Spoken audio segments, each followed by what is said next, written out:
Welcome sa ating YouTube channel My Chart Reaction Vlog. For today's video ang ating pag-uusapan ay tungkol kina Maine at kay Alden kung saan.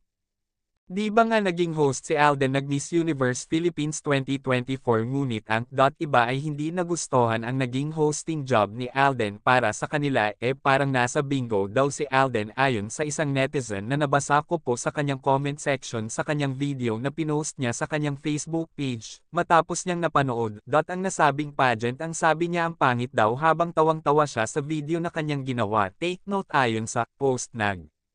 tao na ito sabi niya dati daw siyang Aldab at pinagyayabang pa niya na dating presidente nag-Aldab Nation siya yun daw sabi niya sa comment gusto ko sana maipakita yung video sa inyo kaso baka ma-copyright tayo kaya picture na lang ang maipakita ko sa inyo mga ka-Aldab ito yung gusto kong sabihin sa inyo sa mga nagbabash kay Alden dahil sa kanyang pasigaw moment sa Miss Universe nito lang iwan ko ba sa inyo lahat na lang na.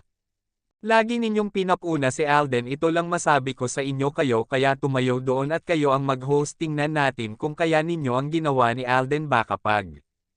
Kayo ang ilagay namin doon sa harapan at kayo ang kunin nag Miss Universe Philippines kapalit ni Alden bilang host nag-pageant iwan ko lang kung ano ang gagawin mo o ninyo baka hindi kayo makapagsalita nagmaayos kasi makapagsalita sa social media akala mo alam ang pinagsasabi para sa akin okay naman ang naging hosting job ni Alden di ba mga ka-Aldab nakalimutan ata nila maraming award si Alden at isama mo pa naging host nag-Itbulaga si Alden. Kaya magaling na host hindi lang actor pati host at ito lang masasabi ko sa mga bashers ni Alden kung hindi yan magaling na host bakit kinuha siya. Nag-Miss Universe ibig sabihin magaling na host at may tiwala sila kay Alden manunood na lang kayo may kasama pang paninira tingnan ko lang ko kaya nyo gawin yun baka mamaya pag kayo ang kinuha nag-Miss Universe Philippines bilang host baka hindi ninyo alam kung paano yung gagawin ninyo baka pagtawanan kayo nag mga tao lalo na si Vice Ganda diba kung magyari yun iwan ko lang sabi ni Vice Ganda tingnan mo yung isang basher ni Alden siya ang nagpresente na siya ang mag-host kasi sabi niya hindi daw magaling na host pangit ang pag-host ni Alden sa Miss Universe Philippines ayon sa tao na ito halimbawa mangyari yun sila o siya mag-host nag Miss Universe Philippines 2024 iwan ko na lang ano kaya mangyari kung itong mga bashers ni Alden ang kunin nag Miss Universe Philippines ano kaya mga ka-Aldab no napaisip tuloy ako halimbawa lang mga ka-Aldab comment down below at ito pa mga ka-Aldab pag-usapan din natin. Itong balita kung saan nabalitaan ko na diba ng host itong si Alden nag Miss Universe Philippines diba nabalitaan ko na habang nasa backstage raw itong si Alden at pumunta kay Mama Ten at itong si Mama Ten daw po ay may ipinakitang picture nag isang babae na maiksi ang buhok ayon kay Grace Dinepend niya. Nagtulad nagbuhok ni Maine Mendoza sure ako marami na naman ang tataas ang kilay dito kasi noong nalaman nag-iba ang tungkol rito dami ang nag-react. Sabi nila si Catherine Bernardo yung babaeng tinutukoy sa balitang kumalat kuno ito lang masasabi ko dyan di ba nakita naman natin. Na mahaba ang buhok ni Catherine kaysa kay Maine di ba mga ka-Aldab noong panahon na ginanap ang nasabing presko nag-Hello Love Again ito lang di ba o kung totoo nga yung balita na nasagap natin na noong gabing yun na ginanap.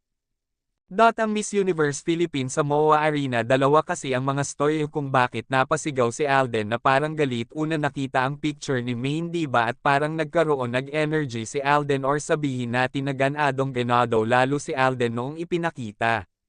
ni Mama Ten ang picture ni Maine sa kanya pangalawa dahil malaki ang MOA Arena kaya para makaabot sa pinakadulo ang boses ni Alden na kailangan niyang lakasan ang kanyang boses nasa inyo na kung maniwala kayo o hindi sa aking sinasabi magpunta na tayo sa ating susunod na topic pag-usapan natin yung sinasabing sabihin natin na nag-date kuno ni Alden at Catherine na kumain di umano sa BGC sina Alden at Catherine at pag-usapan din natin itong walang kamatayang buntis issue kay Maine Mendoza. At hindi na natin pag-uusapan ang nangyari sa Itbulaga focus tayo kina Maine at kay Alden di ba nabalitaan natin itong balita kung saan kasi itong mga cat din nagpakalat ng picture kung saan ang sabi nakita daw sina Alden at Catherine sa isang mall doon sa BGC na kumain. Pero ang totoo mga kasamahan nila Alden at Catherine ang nakita kumakain sa isang restaurant akala siguro pag pinost nila ang nasabing picture nagdalawa alam naman natin ang style nila akala siguro pang pinost yun maniniwala agad ang mga tao alam namin yan isa lang sa Mga gimmick nila in kunwari magde-date daw pero alam namin na gimmick para sa movie alam ninyo ang pinaka gusto ko na walang gimmick na promotion nag-movie yung movie nag-aldab na Imagine You and Me at isa pa with feelings kasi mall show lang at walang hollow gimmick tulad kina Alden at Catherine dami gimmick lang yun lang. Masabi ko dyan at mangpunta na tayo sa ating last topic yung walang kamatayang pagbubuntis issue ni Maine. Ayan na nga ang sinasabi ko nasabi ko na to sa nakaraang video natin paano mabubunti si Maine kay Panot na sa Itbulaga nga halatang scripted ang guesting niya ni Panot ang tanong paano mabubuntis hindi nga nagsasama at hindi nga sila tunay na ikinasal kasal-kasalan lamang for the entertainment for process only ayan na nga binasag na naman sila ni Maine paano kasi madali kasi maniwala sa fake news paano fake ang kasal at relasyon